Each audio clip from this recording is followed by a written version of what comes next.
pasa? Soy yo, Tito Justamente. Y aquí vuestro y amigo Rip de Ripper alias Thor, avatares del trueno, amados y queridos todos. Y hoy venimos a hablar de una sorpresa gratificante en forma de Valerian. Valerian y la ciudad de los mil. No. Oye, no he venido buscando un asesor de imagen. Me tengo que ir. ¿Puedes entenderme? Ay,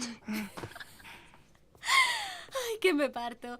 ¡Que no he venido a probarme ningún estúpido vestido! ¡Llama a tu jefe o algún traductor para que podamos comunicarnos! A ver, ¿entiendes lo que te digo o no?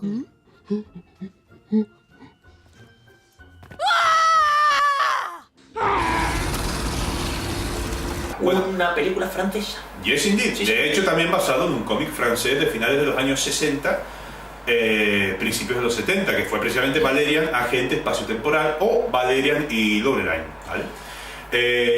Yo tuve la suerte de leerme una historia que venía en una tapadura, ¿vale?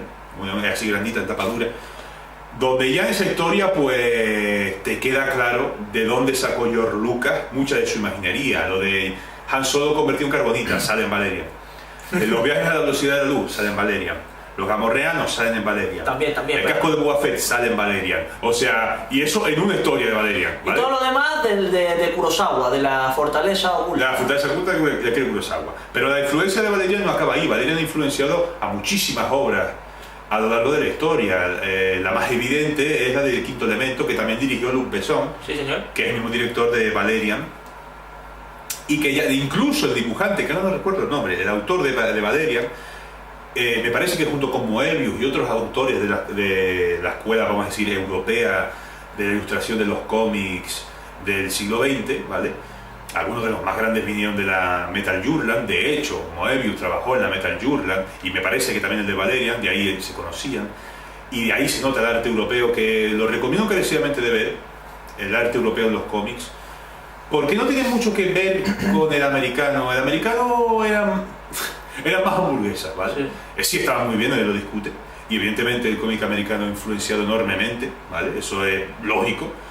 Pero lo que pasa con el europeo es que eran auténticos artistas que tenían clarísimos conceptos sobre profundidad de campo, bueno, sobre la profundidad de la imagen, la composición. Moebius hacía unas obras ultra detalladas que es impresionante, increíble de ver. Y eso se reflejó en El Quinto Elemento, en el apartado estético de los personajes, en el diseño, y ahora en Valerian. ¿De qué va Valerian? Me he quedado empanado. Escuchando a Josinho aquí hablar, el dios del trueno, bajar e ilustrarme.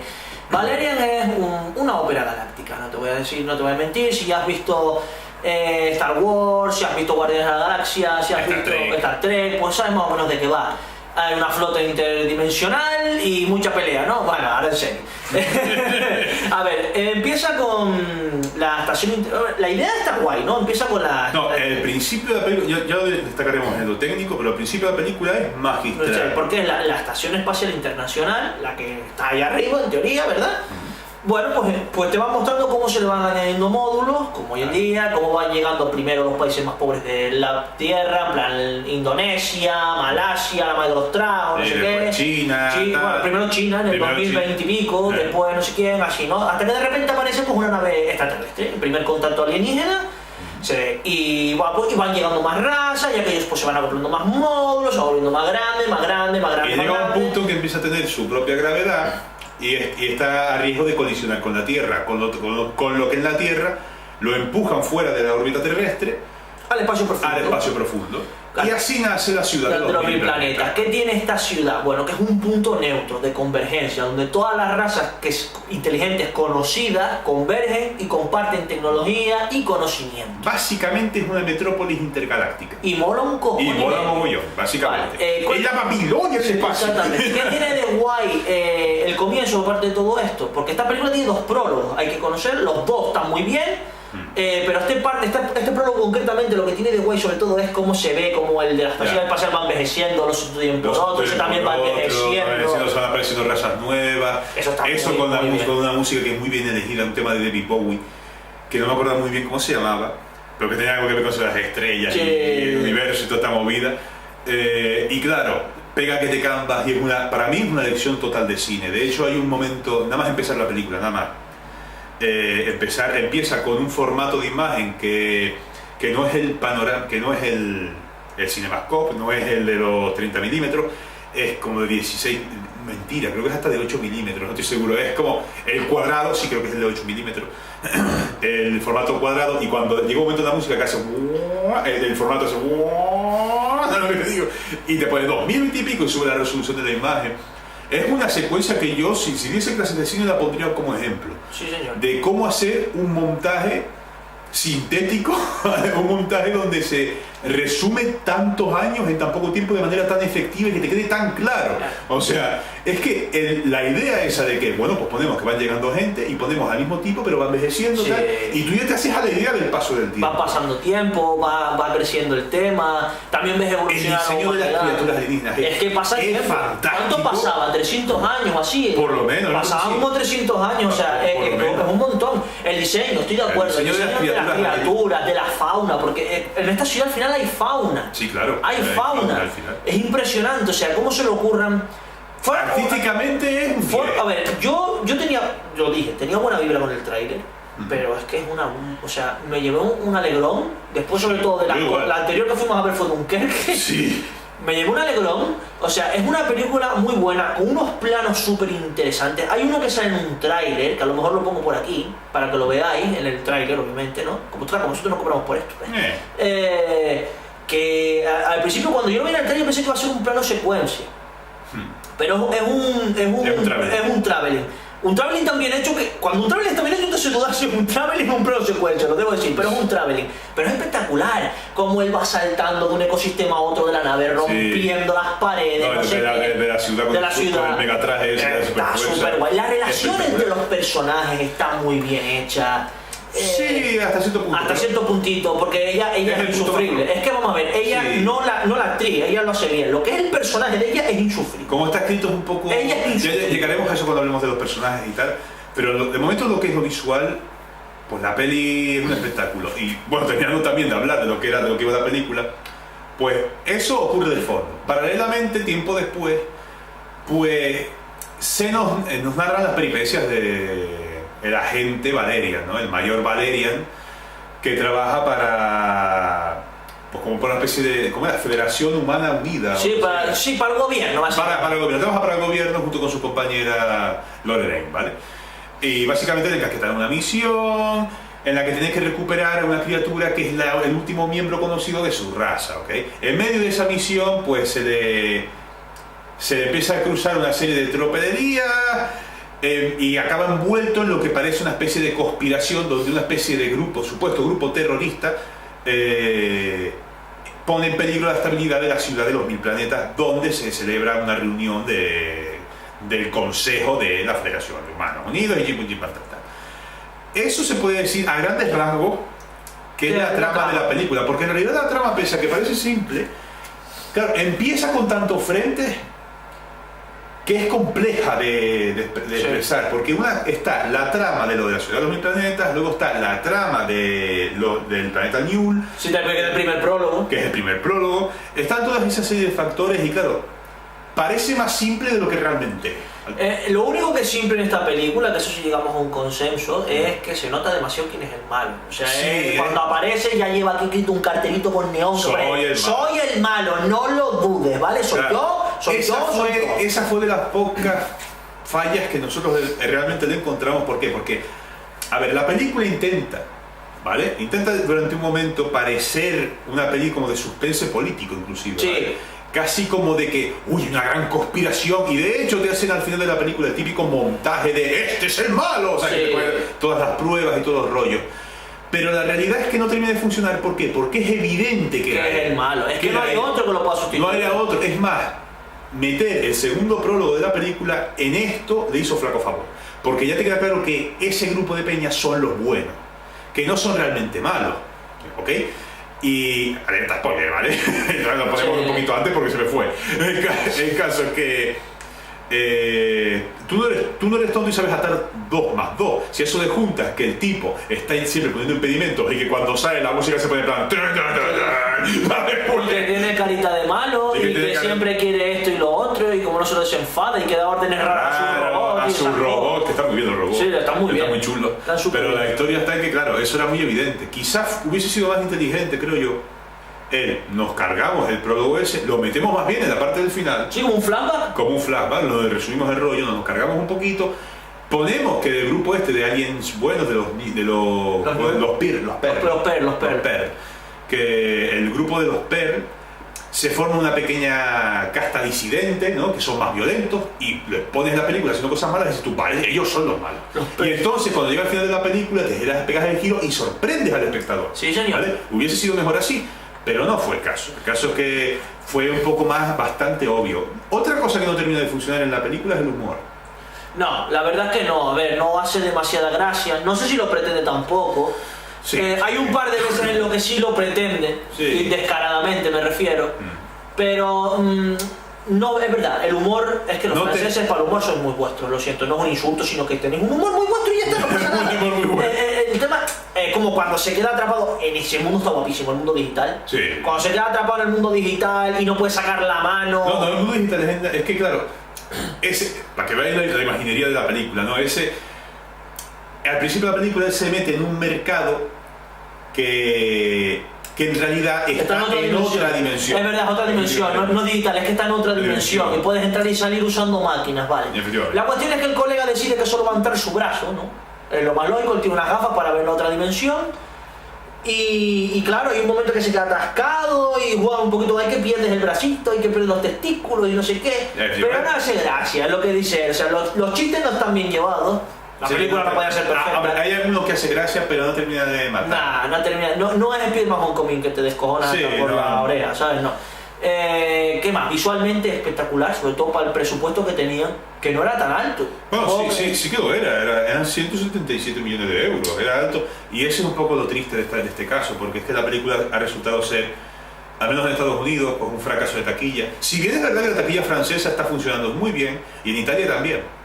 No sé cómo en España. No sabemos cómo ir. Creemos que en España también se la pegó. Es probable. En España las pelis de superhéroes no suelen funcionar. No suelen funcionar. Las de Marvel están consiguiendo ser. Siendo realista, aquí las obras francesas realmente tampoco terminaron nunca de pegar. O sea, sí pegó Tintín, Bueno, pero espérate, Tintín era holandés. Tintín, creo que Tintín es holandesa. Sí, lo que pasa es que la película.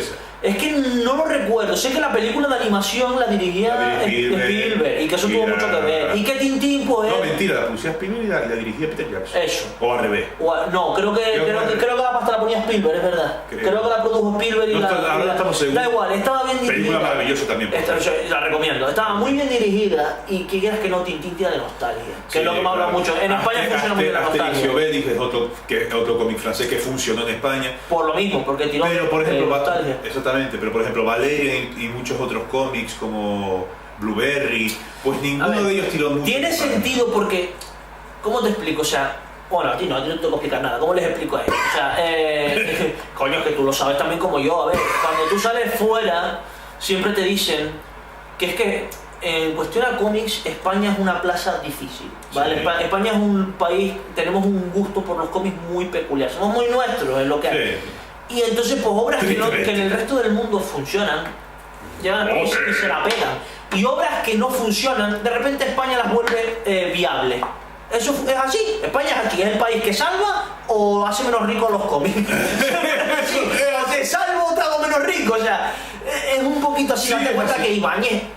A ver, Ibáñez es nuestro... el orgullo patrio. Es el orgullo patrio y el colega súper famoso en Alemania y por ahí, o sea, es el orgullo patrio, pero yo, por ejemplo, a mí me encantaba Ibáñez, a Josiño no, porque no sé por qué. Pero a mí de pequeño me encantaba y tengo una colección de cómics de Mortadelo y Filemón y de Rompetecho y todo que tú veas que... Rompetecho sí molaba.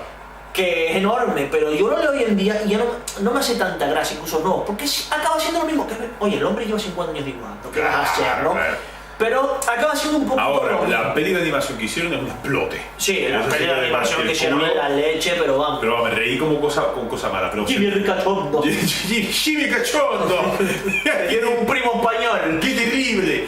Pues eso, volviendo con Valeria, nos quedamos con... Nos quedamos con que no ha hecho mucho dinero en Estados Unidos. No ha hecho mucho dinero. Yo confío en que Europa la salve, ¿vale?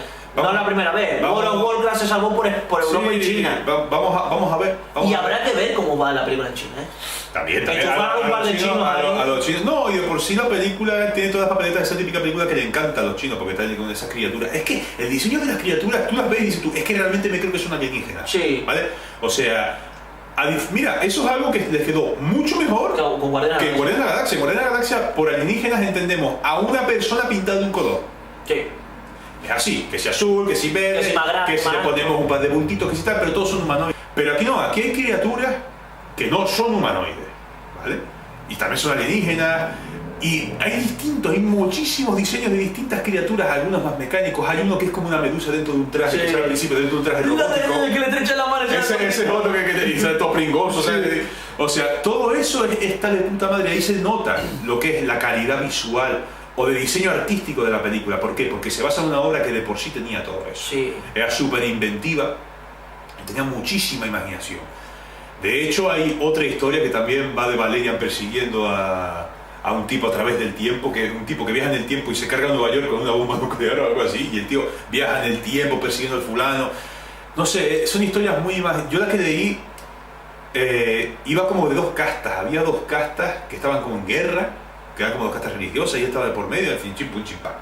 El caso es que en Valerian lo visual es de 10. Vale, el digital canta mucho en muchas partes. Ok, no lo discuto.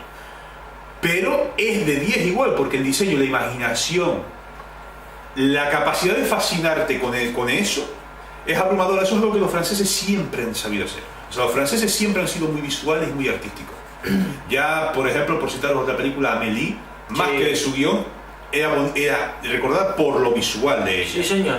O sea, sí, señor. Y dio una imagen de París muy buena para el turismo, pero esa película también creó una enfermedad en los japoneses, ya que la dicen, lo tengo que decir. Sí, los japoneses que vieron esa película sentían el impulso de ir a París, fascinados por la película, pero claro, lo que pasa es que París, los franceses, por favor, no se enfaden conmigo, yo he estado allí, sé lo que digo, es una ciudad que es un poquito sucia, ¿vale? Está un poquito cochina. Lo siento, es lo que hay. A ver, las ciudades españolas también son una mierda. Los perros cagan en el suelo también. El amor es sucio, tío. Lo que pasa es que la diferencia entre el París que te muestra Amélie y el París real es tan bestia que los japoneses se querían largar con la misma. Iban para el consulado. Por ejemplo, me quiero volver para mi casa. Pues así no iban ni una hora. Claro, porque es que volvemos a lo mismo. Los franceses hacen esos conceptos idealizados de. Claro, pero lo hacen muy bien. Lo hacen muy bien. O sea que, de hecho, el cine lo inventaron los franceses. Claro. O sea, eso ya viene un poco como de casta el tema visual, ¿no? Y pues esta película donde más brilla sin duda alguna es ahí. Falla en esos pequeños detalles, falla un poco también en la mayoría de personajes, presentan muchos personajes y hay algunos que directamente ni se desarrollan, o sea, por lo tanto no son ni personajes. Le pasa un poco como Dunkerque en ese aspecto. Por ejemplo, el personaje del marinero, que solo sale en ese momento. No, yo creo, te juro por mi madre, lo tendré que buscar, pero creo que es el mismo que está guiando a los tíos dentro del mercado de la otra dimensión. El de las rastas aquí grande. No es él. Creo que es el mismo tío. No, pero no es él, no es. ¿Seguro? Seguro, no. O se me pasa un huevo. No, porque el que de las ratas gigantes, ese tipo es el que te acuerdas del fulano rubio pomposo de Tabú. El que estaba al servicio del que era el gorrión mental. El rubito, el jovencito es ese. ¿En serio? Sí, maquillado hasta las cejas, pero sí. What the fuck? El otro no, y claro, es un personaje que aparece para hacer una cosa en concreto. Y si te he visto no me acuerdo. Sí. Y si te he visto no me acuerdo, o sea, pasa muy... como muy desapercibido en ese aspecto. Lo mismo pasa con el personaje que interpreta esta mujer, Rihanna, aparece en la película. Que esa sí que es verdad que podría haber estado... Sí, o sea, es que... Pero ojo, ahí con ella sí que es verdad que hacen el esfuerzo para intentar darle un trasfondo a toda prisa. Sí. Bueno, pon dentro, pum, ya está, 3 personajes. ¡Se murió! En el spray. Y claro, es un personaje que tú lo ves y se nota que es relleno. Es un personaje que, aunque tiene su trasfondo y tiene su razón de ser, ¿vale? Notas que va a sonar feo, pero la sustituye por un objeto o por una máquina y hace el mismo. A ella y al jefe de ella, que es Ethan Hawke, o sea. Ethan Hawke, que también tiene mucho que. Pero no salen casi. Pero apenas no y eso que la escena que sale en el tráiler de ella haciendo el baile de street ahí me cambio y tal, está que tampoco es un baile de street. No, pero. No tampoco yo cuando sale la doble. Sí. Pero es espectacular. Sí, está o sea, es algo que es espectacular. Que entiendes por qué Valeria se queda así. Sí, porque es bonito de ver. Igual que la parte del palacio, del machango este que no le gustaba nada, que se come el cerebro y tal. Eso está súper guay. Ay, que me estás No, si podéis, fijaos lo que os digo, si podéis pillaros el libro de arte de la película, porque los decorados, los escenarios, todo es en plan, pero qué bien hecho está todo, qué bonito es. Un bombardeo de especies. Visual, sí. Un bombardeo, una cantidad de especies así, chaval. Las puedo contar por decenas. Es una burrada la cantidad. Especies de pájaros, de plantas, de animales marinos. Sí. Que inteligentes y no inteligentes, cuidado, o sea... Sí, aunque me quedé con cada vez la hembra de los bichos aquellos. Cállate, que era más grande. Era mucho más grande. Y yo, uy, ¿por qué voy a ver la hembra? Me quedé con ganas de eso, pero es eso, la película, vale, no tiene unos personajes que estén muy bien construidos, salvo quizá Valerian y un poco tal, que aún así tampoco sabemos mucho de él. Antes de eso no. Antes de eso no, o sea, ni por extensión de Lorelai, o sea... Es casi como que Besson da por sentado que tú conoces al personaje antes de ir a ver la película, pero no estamos hablando de un personaje de la popularidad de Spider-Man. Es que a lo mejor en Francia sí. A lo mejor en Francia sí, pero fuera de ahí no. O sea, y con lo que son los dos actores, no es que lo hagan mal, pero se nota que les falta como química entre ellos. Primero a lo mejor porque el actor que hace de Valerian, ¿cómo se llama? No solo porque sea gay, o sea, ya notas, se supone que el personaje tiene que tener una atracción por Lorelai, porque se le ve claro, matrimonio y toda la historia. Pero claro, al final del día tú notas que no existe esa atracción, al menos por parte de él, no hay como esas miraditas, ¿entendéis? O son muy forzadas o medio se notan, es difícil de explicar porque es verlo. Y aquí no es culpa de nadie, pero que realmente el problema que yo le vi a él es que no lo terminas de ver como el héroe, porque es que tiene una cara de hijo de puta. Tiene cara de malo. Es que tiene cara de malo, ¿no? Tiene cara de malo. Vamos a ver. Tiene las cejas así, como las mías anguladas, y luego tiene unas patas. ¿Sabes quién habría pegado más en el papel? Paz descanse el pobre. El que salía en Star Trek, hacía del ruso. Ya tenía un par de papeles parecidos. No sé, porque es que claro, ¿sabes lo que pasa? El Valerian de los cómics se supone que ya es un hombre, pese a que el dibujante de Valerian nunca fue muy ducho a la hora de poner como edad los personajes, porque él era de línea, era con muchos detalles, pero de línea con un diseño como más limpio, más sí, que no usaba mucha línea expresiva. Sí, no usaba mucha línea expresiva y tal, y por eso parecía que... Yo soy lo contrario, no quería ver un cómic. Y por eso Valerian parecía más un chaval jovencito, pero se supone que en el cómic Valerian es un señor de mediana edad, ya, o sea, ya es un hombre, ¿ok? Y en la película es un chavalín. Es un chavalín. Por otro lado se entiende, ¿no? Porque es lo que está de moda ahora. Cara de Viñe lo hace, que interpreta a Lorelai, lo hace bien, pero hay un par de momentos que como que o Luc Besson no la supo dirigir muy bien, o ella se perdió totalmente. Sobre todo hay un momento en el que están bajo el agua, con el tipo del submarino, que él le dice no sé qué historia, y ella pone unas miraditas... No, cuando empieza a dar vueltas el submarino y ya no lleva puesto el cinturón, pero que pone cara de cartoon. O sea, pone cara de Looney Tunes que viene el lobo. What the fuck? Y otra cosa es que el personaje está escrito para que, o sea, es que cae mal. Es una tipa que literalmente está toda la película quejándose, gritando y mosqueada. Encima la típica niña que está enamorada y quiere hacer ver la moto de que no. Y luego al final encima te quiere hacer creer que es por culpa tuya, Valeria, no que yo sea una subnormal retrasada profunda, no, la culpa es tuya, porque lo digo yo, y ya está. Y Valeria con su cara de bueno. Sí, es verdad. Sí, es verdad, voy a matarte a ti y a todas las tuyas. Sí, es verdad. Pero sí, y claro, después ¿qué más tenemos? Tenemos a alguien que interpreta al malo que nunca Clive Owen, que es un grandísimo actor venido a menos, lamentablemente. Él tuvo un descubrimiento con aquella Sin City. Yo la primera vez que lo vi creo que fue en Sin City, que interpretaba no me acuerdo cómo se llama, el tipo de los tenis rojos. El tipo de la verdad. Y después de ahí hizo un par de películas, pero fueron películas. Hizo un par de películas. Hizo una muy buena que es Hijos de los Hombres. Sí, Hijos de los Hombres. O los hijos. No, Hijos de los Hombres. Hijos de los Hombres. La vi. Él hizo.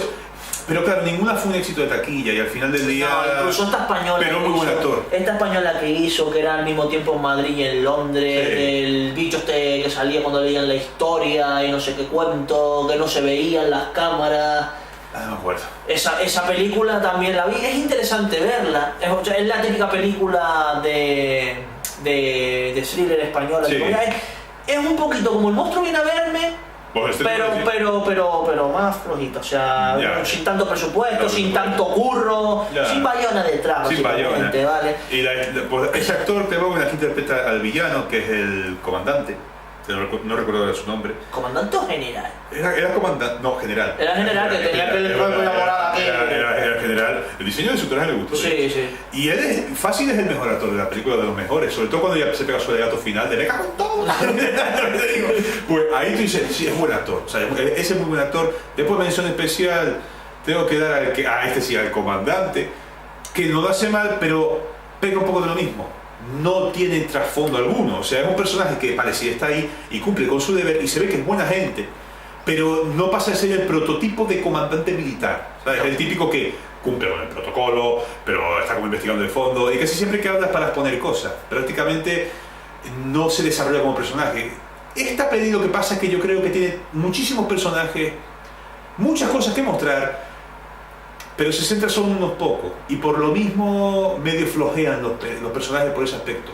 Es una película que lo mejor que tiene es, ya lo decimos, lo visual, sin duda alguna. Lo artístico y visual es maravilloso, de 10, pero lamentablemente sus personajes y un poco el guión, que es bastante predecible para pretender simular ser una especie de conspiración política en una ópera galáctica, ¿sabes? Que se podía haber hecho fácil, como ya os comenté, pero por algún motivo no lo hicieron. Supongo que o estaban un poco inspirados, o no sé, o se centraron más en lo visual, que es muy típico de los franceses. Es muy típico. Es muy típico. Y que es una película que, pese a todo, fijaros si tiene tan buen rollo visual y artístico, que yo personalmente sí le daría un 7. Sí, yo le pusimos más o menos esa nota, ¿no? 7 y algo, por ahí, porque nunca te llega a aburrir, ¿vale? Pese a todo, los personajes, vale, no son ninguna maravilla, pero escapan, ¿sabes? Están correctos, y es que lo visual es lo mejor que tiene. Estás embobado como un niño viendo esos mundos de fantasía. Sí, señor. Y de ciencia ficción. Es que el mundo de y el principio, si toda la película hubiese sido como el principio, sería 10 rotundo, sí, porque señor. El principio de lo de la estación espacial, eso es para enseñar, eso es para dar cátedra. Sí, señor. Eso para. Mira, chicos, si queréis sintetizar mucho tiempo en una sola escena, mira. Que por cierto, otro actor mitiquísimo, el que hace de reportero de televisión cuando están despidiendo a la no, un reportero, sí, Roger Hauer. Pero no sale más. No sale más, es un cameo. Roger Hauer, algunos lo conocerán más por ser el replicante jefe en Blade Runner. En Blade Runner, con aquel alegato final. Con el alegato final improvisado. Que fue improvisado. Lo improvisó él, lo de aquellos recuerdos se perderán como lágrimas en la lluvia. Pues ese pedazo de actor sale momentáneamente de esta película a modo de cameo, ¿no? Sí, señor. Y es eso, son detalles y tal. Y en líneas generales es una película que, si tú vas por lo visual y por lo artístico, y también hasta las escenas de acción están muy bien dirigidas, o sea, sobre todo, mira, la comparas con Dunkerque en ese aspecto y esta película se la come. O sea, las escenas de acción, hasta las persecuciones en las naves, el diseño mismo de las naves. Todo muy dinámico. O sea, todo muy dinámico, fluido. El puto bicho indestructible, aquel. Madre de Dios. Por favor, chiquita arma de tusión masiva. Sí. Está súper bien la película de ese aspecto no visual. Luc Besson es un director muy dado a la peli de acción. Recordemos que él ya dirigió El Quinto Elemento. Antes del Quinto Elemento dirigió la que es para muchos su obra magna, ¿no? Su obra maestra, que fue Leon el Profesional. Qué buena. Aquella con Jean Reno, y que supuso el debut cinematográfico de esta mujer que salió. Sí, la de Thor. Sí. La que también hace. La de Cisne Negro. La de Cisne Negro, que hacía Natalie Portman. Natalie Portman, que sale jovencísima, una pequeña. Oiga, como una niña. Sí. Natalie. Pues eso. Y también aparecía este hombre, Gary Oldman, sí, que era el villano de la función. Y el caso es que es eso, es un director que sabe hacer acción, la dirige muy bien. Mira, también dirigió Lucy, y de hecho lo poco rescatable de Lucy es que las escenas de acción estaban bien rodadas. Sí. Sobre todo la persecución en coche. Los demás no tienen ni puto sentido. El demás no, pero bueno, pero eso sí. Y aquí pues también brilla. Aquí Luc Besson se nota que sabe hacer una buena secuencia de acción y sabe asegurarse de que le hagan un montaje acorde a ella. Las escenas de acción están muy bien en esta película. Y de hecho hay algunas que se pueden hacer memorables. Porque por ejemplo a mí, ya te digo, la de atravesar las paredes corriendo, eso es memorable, se te va a quedar en la cabeza durante mucho tiempo. La persecución que tiene con aquella nave triangular, que luego se separan varias naves, también es memorable. O sea, en lo visual es chapó. Pero tristemente podía haber estado mejor, creo yo. Sí. En esos apartados que decimos que, bueno, aquí chochea. Chochea un poquito en lo que comentábamos, ¿no? Es previsible.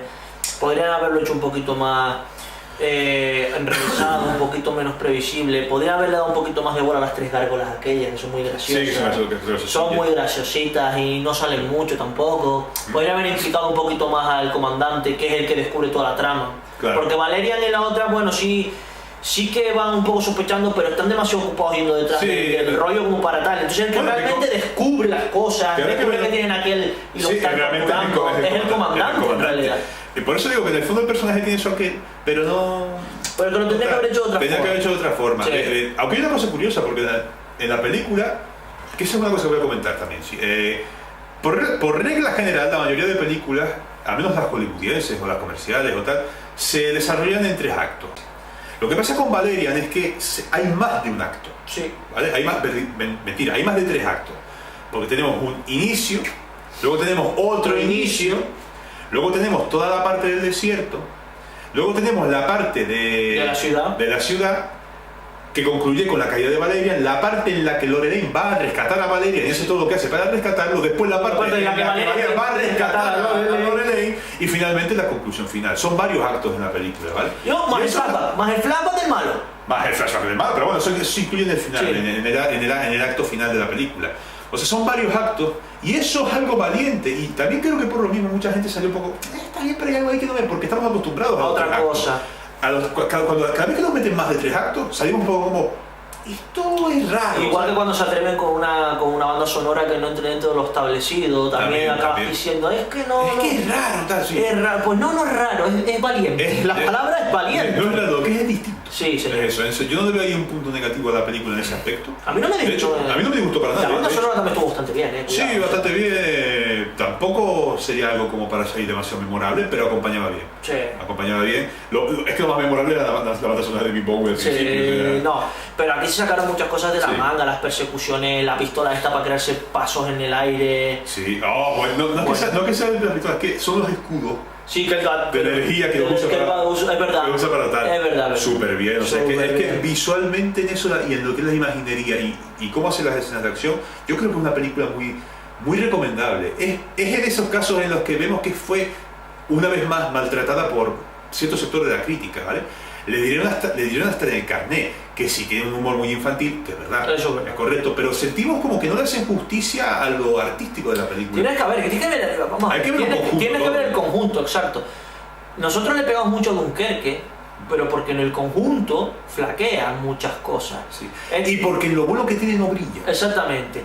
Pero cuando hay una película, película perfecta no existe. Ojalá mis sueños húmedos se cumplan y resulta que la película de la Guerra del Infinito ya la apoyan patineta, la película todo el tiempo. Pero no va a ser perfecta. Entonces, como Los Vengadores 1 no era perfecta, por mucho que más de uno no haya dejado nunca que nadie la critique, porque fue la primera vez que se hizo algo tan especial, vamos a darle, ¿no? Pero cuando tú criticas una película, si quieres hacerlo de forma objetiva, porque si lo que quieres es alargar por la boca y ni saber lo que estás diciendo, bueno, pues tú ya puedes hacer lo que te da la gana. Pero si lo que quieres es tener una mente objetiva y decir algo con un poquito de sentido y coherencia, es como ver un cuadro, ¿vale? Tienes que tener una perspectiva de todo en su conjunto.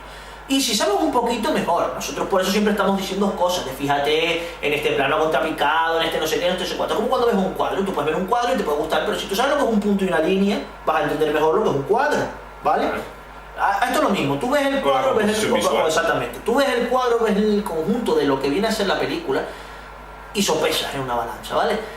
¿Qué tiene? ¿En qué brilla? ¿En qué es buena? ¿Qué le faltó? Y haces una nota media.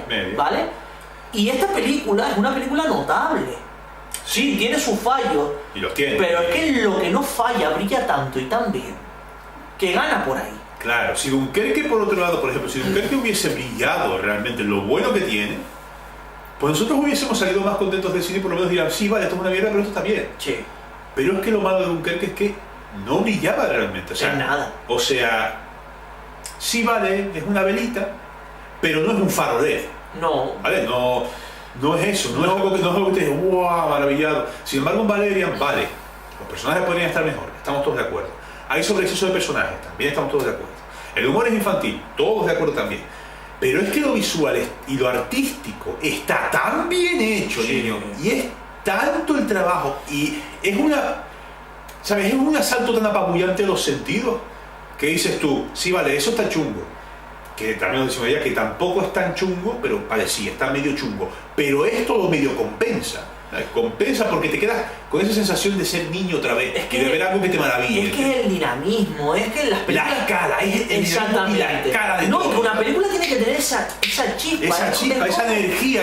Exactamente, es como La Bella y la Bestia. Vamos a ver, La Bella y la Bestia, obviamente, lo dijimos aquí en su momento, la peli de animación era mucho mejor. Superior, sí. Superior. Pero esta película tenía algo que te gustaba, la película te gusta, o sea, que la peli mola, o sea, tú ves la peli, yo se lo dije a Osinio y dije que yo no quería que se acabara la película. Y sigo diciendo, por lo artístico de visual. la animación era mejor, la bestia estaba mucho mejor. Sí. Las escenas estaban mejor planteadas. Aunque como dijimos, tomaron buenas decisiones poniéndole un trasfondo a Bestia y a Bella por lo de las madres. Sí, eso fue interesante. Tomaron una buena decisión con cuando se quedan así paralizados en plan no llegaste a tiempo. Vale, pero las cosas como son, la de animación era mejor. Sin embargo, tenía esa chispa que la echó a ganar 200 puñeteros millones de dólares. Que sí, se produce. Vale, entonces la película tiene que tener también esa chispa. Porque claro, si las grandes obras, Parque Jurásico, yo qué sé, la que te venga a la cabeza. La naranja mecánica. Tú te pones ahí, exactamente, te pones con un cuchillo y dices, pero esto tiene un fallo aquí, aquí y allí, te destroza la película. Lo que importa es el conjunto. Y el significado. El conjunto y el contexto. El contexto también histórico de cuando salió la película. Y vale, sí, Valerian. Es que es eso, me parece un poco injusto que a esta película se le haya machacado tanto porque, por ejemplo, Valerian es mucho más creativa que incluso Guardianes de la Galaxia. O sea, sin quitar mérito. O sea, Guardianes de la Galaxia tiene un par de planos, un par de escenas y planetas que dices tú, como el de Ego, dices tú, qué bonito, qué bien diseñado. Al final respetar en el mismo canal lo dijimos, sí. Dijimos que es un libro de arte de esta película, sería la apoya y tal, correcto. Pero es que en eso Valerian le da varias patadas. Sí. En plan, tú cuando ves el paisaje, solo el paisaje de Newell, sí, lo que es el mundo de Newell, y dices tú, es que parece un mundo alienígena de verdad. Es que me creo que es un mundo alienígena. O sea, que ya os decimos, para nosotros es una película notable que si tú lo que quieres ver es algo bonito, artístico y visual, no lo dudes, pégate esta película, Valerian te va a gustar. Sin embargo, si tú lo que te esperas es una película de mucha acción, con una trama súper trabajada, unos personajes mega profundos y tal, no, esta no es tu película, ¿vale? No. Esta película son unas palomitas súper bien cocinadas, ¿vale? Sí, súper bien servidas, pero son palomitas al final del día. Sí, es una película palomitera. Así que ya sabéis, le damos 7 bichos gordos que escupen las cosas que comen a cascoporro con cara de ¡matame, por Dios! ¿Por qué me hacéis esto si yo se me extingo? Sí, exactamente, sobre 10. Todo eso sobre 10. Sobre 10. Y nada, suscribíos, dale a like, comentar, ser buenos, querernos mucho, nosotros os queremos mucho. Mogollón, porque soy los avatares del trueno auténticos que nos han seguido forever. Mogollón. ¿Vale? Os queremos mogollón. Lo dicho, lo dije en el anterior vídeo, lo sigo diciendo ahora. Vienen cambios, vienen revoluciones, vienen cosas que voy a intentar subir dos vídeos mínimo a la semana y tener currarme un poquito más los vídeos y tener una cabecera. Me cago en la leche. No va a ser una cabecera flash, este año no, a lo mejor el que viene me atrevo. Los cambios de poquito, siempre tampoco, que no cobramos Patreon ni chorradas de esta, ni pretendemos. Ni pretendemos de momento. De momento, por lo menos, No, hombre, ni realmente no, pero es que el Patreon siempre queda no sé. No, y no merece. A ver, sin desmerecer a la gente que lo usa, ¿vale? Pero no sé, siempre me ha sido súper incómodo eso de, güey, déjanos dinero, o sí, y nosotros mejoramos los vídeos, porque mucha gente hace eso y luego no mejora el vídeo. No sé de eso. O sea que... No sé. Se dice el pecado, no el pecado. Nosotros siempre hemos trabajado medianamente bien, sin incentivo económico, y no nos veo yo con ganas de vendernos y eso no. Pues nada. Pues eso, gente, un abrazote a todos. Hecho. Seguir eléctricos.